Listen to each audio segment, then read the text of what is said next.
আওয়ামী লীগের নতুন জাতির পিতা ট্রাম্প বন্ধু জিতেছে। আজ বাকশালীদের ঘরে ঘরে আনন্দ, সেই সাথে ইসকনের ঘরে ঘরে আনন্দ। আপনারা তো ট্রাম্পের টুইট দেখেছেন না বাংলাদেশ নিয়ে? ট্রাম্প জিতার জন্য মরিয়া ছিল, তাই সে আরো আবার মুসলিম ভোট টানারও কালে চেষ্টা করছিল, হিন্দু ভোট তো টানার চেষ্টা করছিলই। দেখেন, ট্রাম্পের টুইটে গুরুত্ব দেওয়ার কিছু নাই। সে ভেনেজুয়েলাতে সামরিক হস্তক্ষেপের কথাও বলছিল, করছে, করে নাই। কিন্তু ওই টুইটটা কে করাইছিল ওইটা একটু দেখা দরকার। করাইছে উৎসব সান্দুজা নামে ইসকনের সাথে যুক্ত এক ইন্ডিয়ান। তার একটা প্রতিষ্ঠান আছে, হিন্দুস ফর আমেরিকা ফার্স্ট এই নামে। ওই প্রতিষ্ঠানের ওই নিজেই চেয়ারম্যান। এই অর্গানাইজেশনের কাজ হচ্ছে রিপাবলিকানদের পক্ষে আমেরিকান হিন্দুদের সাপোর্ট দেওয়া। তারা ট্রাম্পকে দেবতা মানে। কারণ সেই 1976 সালে যে দেখেন ইসকনের রথযাত্রায় ট্রাম্প সাপোর্ট দিছিল, দেখেন ওদের ওয়েবসাইটে বলা আছে। আবার দেখেন ট্রাম্প এই টুইট করায় ইসকনকে ধন্যবাদ দিচ্ছে।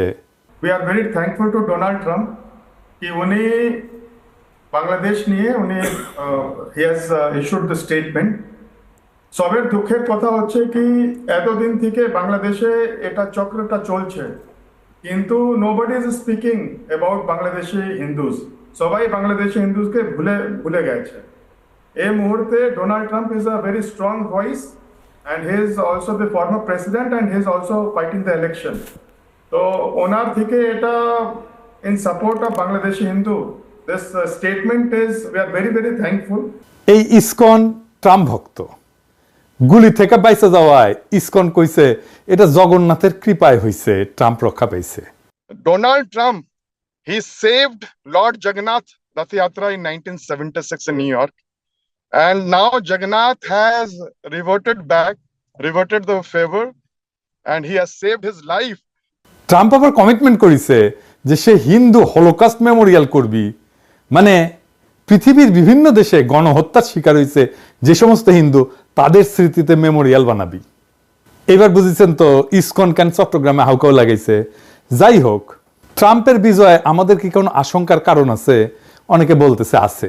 আসেন সেইটা আমরা একটু বুঝে দেখি। যারা প্রফেসর ইউনূসের সরকারের দ্রুত নির্বাচন দেওয়ানোর জন্য মরিয়া, তাদের একজন হইতেছে তাসনিম খলিল। তাসনিম খলিল একটা ইংরেজি পোস্ট দিয়া কইছে যে ট্রাম্প যদি আমেরিকার রাষ্ট্রপতি নির্বাচিত হয় তাইলে ইউনূসকে সম্ভাব্য সময়ের আগে নির্বাচন দিতে হবে। লিখেছে এ ভেরি সিম্পল ইকুয়েশন। ইংরেজি যখন লিখেছে তাহলে তো ঠিকই লিখেছে, তাই না?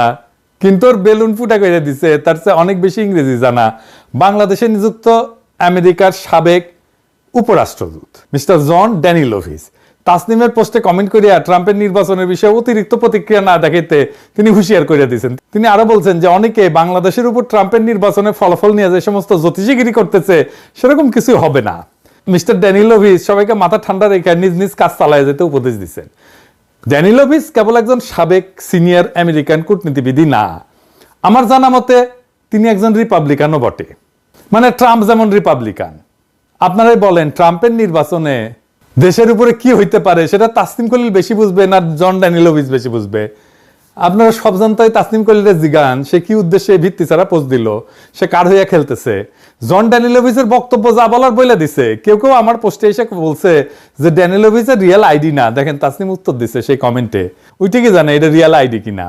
তবে আমরা ট্রাম্পের বিজয় আর বাংলাদেশের রাজনীতি নিয়ে আর একটু গভীরে আলাপ করব। আসলে কি হাসিনার কোনো লাভ হবে? আসলে কি প্রফেসর ইউনূসের সরকারের সমস্যা হবে? আসেন সেটা একটু বুঝে দেখি। আসল বিষয় যাওয়ার আগে একটা ছোট্ট বিষয় না আলাপ করে নি। এই যে কামালা হারিস কেন হারলো জানেন? কেন হারলো জানেন? ওর নামই তো হারিস, ওই কেমনে জিতবে? নামের মধ্যেই হার। যাই হোক, ঠাট্টা বাদ দিয়ে আসল কথায় আসি। হারছে আসলে মুসলমান ভোটারদের কারণে। মূলত মুসলমান ভোটার কি ট্রাম্পকে ভোট দিছে? না, সেটা না।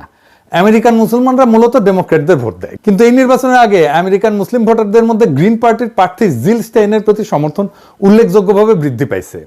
Council on American Islamic relations CAIR এর অক্টোবর মাসে একটা জরিপে দেখা গেছে যে মুসলিম ভোটারদের মধ্যে 42% স্টেইনকে সমর্থন করছে, যেখানে কামালা হারিস পাইছে 41% আর ট্রাম্প পাইছে মাত্র 10% সমর্থন। তো কেন এটা হইল?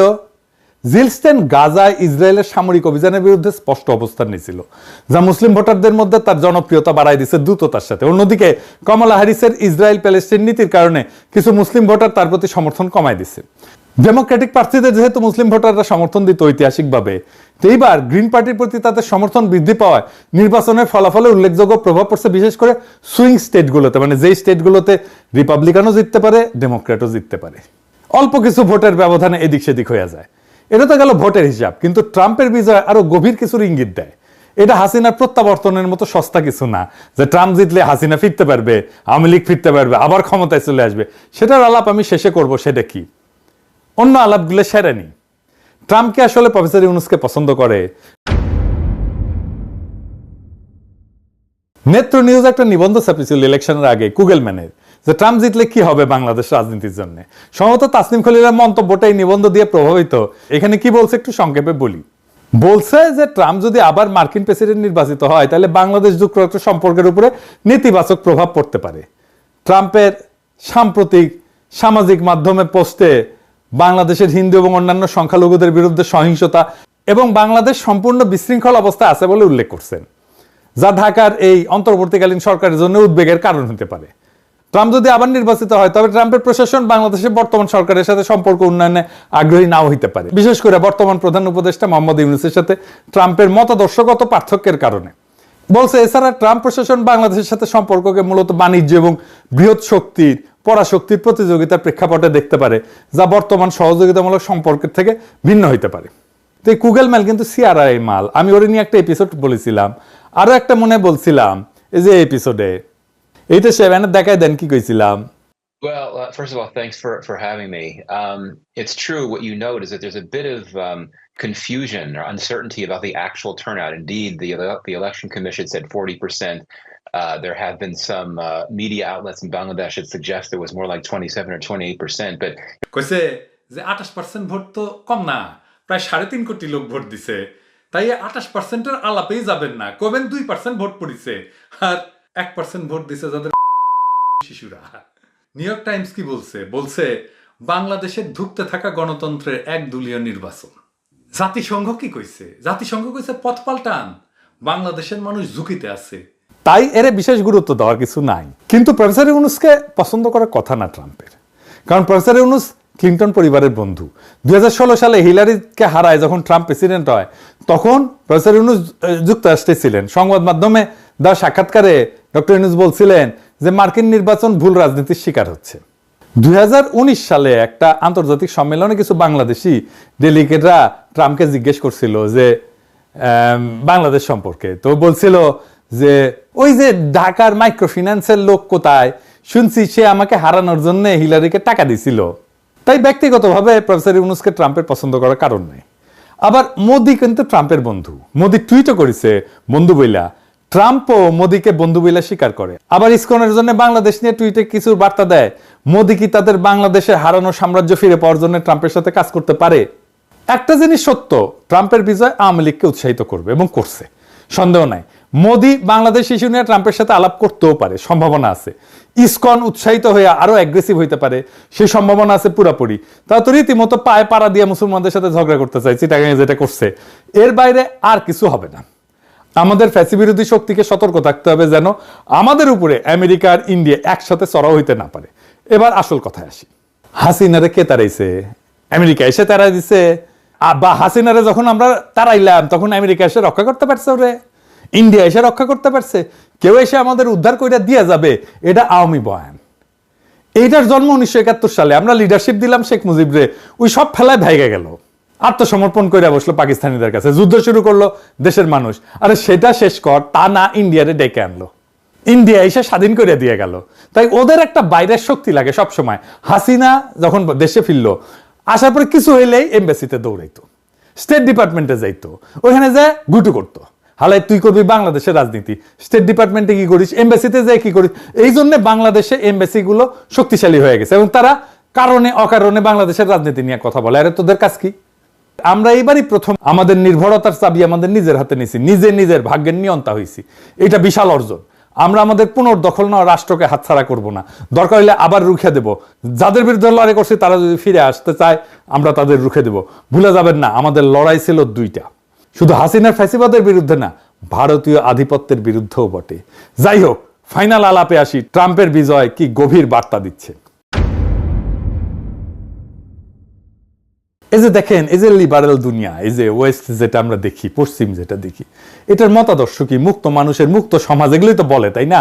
আর একটু স্পষ্ট করে বলি, এই ওয়েস্ট এটা বলে যে ব্যক্তিগত স্বাধীনতা, অধিকার, সমান সুযোগ, এইগুলা নিয়ে আমরা একটা রাষ্ট্র গড়বো এবং এইভাবেই সারা দুনিয়া চলবে। প্রত্যেক ব্যক্তি স্বাধীন মত প্রকাশ করবে, স্বাধীন চিন্তা করবে, ধর্মের স্বাধীনতা থাকবে এবং সমান অধিকারকে সমর্থন করব। এটারই বলে লিবারেলিজম, বা বলতে পারেন এই যে পুঁজিবাদী সমাজের বা পুঁজিবাদী কাঠামোর যে আদর্শ। কিন্তু এই লিবারেলিজম যা বলে তা কি করতে পারে? পারে না। সে সাম্য নিশ্চিত করতে পারেনি সারা দুনিয়ায়, সে ইনসাফ কায়েম করতে পারেনি। তার অর্থনৈতিক ব্যবস্থা এমনই যে সম্পদ কেন্দ্রীভূত হইতে থাকবে বিভিন্ন স্পটে, ছোট ছোট জায়গায়, অল্প কিছু মানুষের হাতে প্রচুর সম্পদ জন্মবে, প্রচুর ধনী হবে আর প্রচুর গরিব হবে, বিশাল বৈষম্য থাকবে আয়ের এবং সম্পদের। ক্যাপিটালিজমের কোনো সলিউশন নেই, এতদিন পর্যন্ত বাইর করতে পারেনি। যাই হোক, এই লিবারেলিজম পরাজিত হইতে যাইতেছে। এটাই ট্রাম্পের বিজয় আমাদের দেখাই দিচ্ছে। দুনিয়া গোল্লায় যাক, আমি নিজের মতো থাকবো, এটাই তো ট্রাম্পের রাজনীতি। ট্রাম্প আমেরিকান পুঁজির আমেরিকার বাইরে যাওয়াকে বাধা দিবে, আগেও দিছে। এইটা আমেরিকান ক্যাপিটালিজমকে দুর্বল করবে। কেন করবে সে বিস্তারিত আলাপে গেলাম না, অর্থনৈতিক জটিল আলাপ। যাই হোক, পরে কখনো সময় পেলে করা যাবে। কিন্তু এইটা আমেরিকার অর্থনীতিকে দুর্বল করবে। একটা ঘটনা ঘটতেছে, সারা দুনিয়া নিজের উৎসে ফিরতে চাইতেছে। ইন্ডিয়া মনে করতেছে তারা রাম রাজত্ব কায়েম করবে, তাদের সেই উৎসে ফিরে যাবে। ট্রাম্প চাচ্ছে আমেরিকাকে গ্রেট করবে আবারও আগের মতো। এই রাস্তায় আছে ইউরোপ। ইউরোপে ফ্যাসিবাদ মাথা চারা দিচ্ছে। এই ট্র্যাডিশনে ফিরতে চাওয়াটা ফ্যাসিবাদের উত্থানের ঠিক আগের পর্যায়ে। সারা দুনিয়া বিপর্যস্ত, বুঝতে পারতেছে না কেন দেশে দেশে এইভাবে ফ্যাসিবাদের পদধ্বনি শোনা যাচ্ছে, কেন ফ্যাসিস্টরা জিতে যাচ্ছে, কেন উগ্রদানপন্থীরা জিতে যাচ্ছে, কেন এবার ট্রাম্পকে দিচ্ছে ভোট। তারা বুঝতে পারতেছে না, এটা জনতা যারা ভোট দিচ্ছে, সাধারণ জনতা, সাধারণ মানুষ ট্রাম্পকে ভোট দিচ্ছে। তারা ট্র্যাডিশনে ফেরার মধ্যে তাদের মুক্তির পথ দেখছে, স্বপ্ন দেখছে। লিবারেল দুনিয়া তাদের শান্তি দেয়নি, স্বস্তি দেয়নি, তাদের অর্থনৈতিক মুক্তিও দেয়নি। আমরাও কিন্তু ট্র্যাডিশন ফিরতে চাইছি।